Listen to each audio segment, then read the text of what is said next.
So good morning all of you. Welcome back to the part third video, okay, of a Indian history, of ancient Indian history, okay. तो इनके दो महत्वपूर्ण topic पढ़ेंगे हम लोग आज, that is Mesolithic art and neolithic age, okay.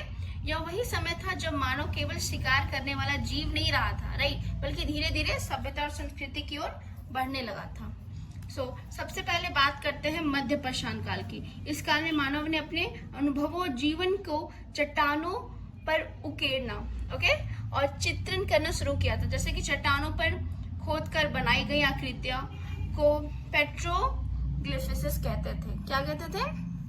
पेट्रोग्लिफिसिस। और painting जो करते थे पेट्रोग्राफ्स, राइट। तो भारत में सबसे पहले शैल चित्रों की खोज 1867 में हुई है, ठीक है, दैट इज पुरातात्विक आर्चीबर्ड क्लाइन ने मिर्जापुर क्षेत्र में की थी।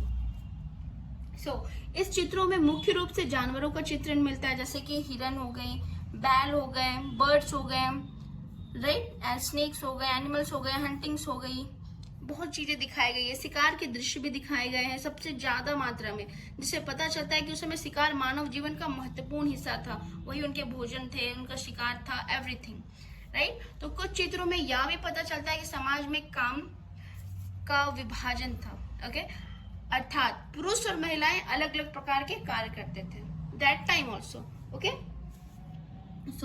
भारत में वी विल सी, भारत में शैल चित्रों का सबसे प्रसिद्ध स्थल कहाँ था?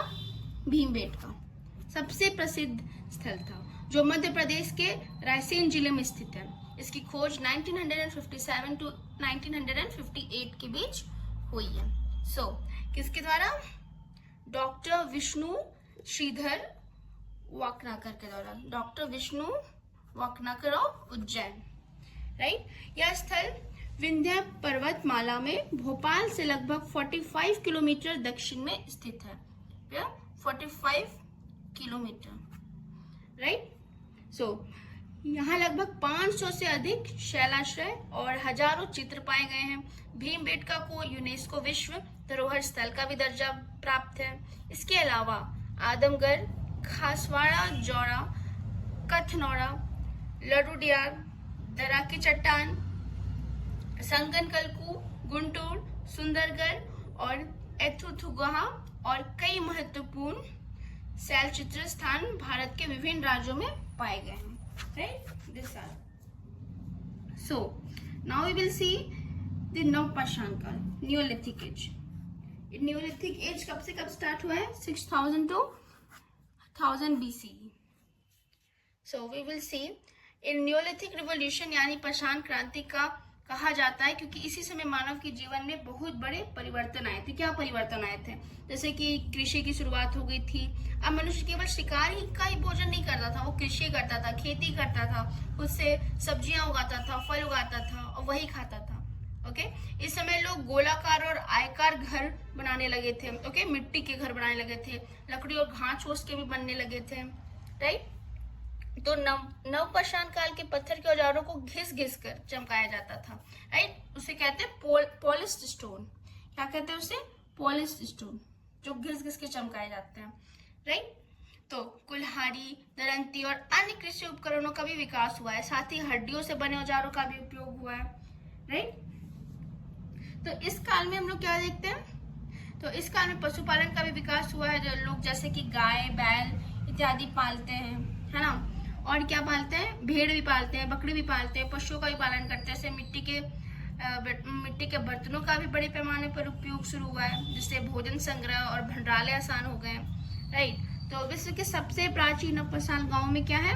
जेरियो, राइट। क्या है? जेरियो। और कौन सा है?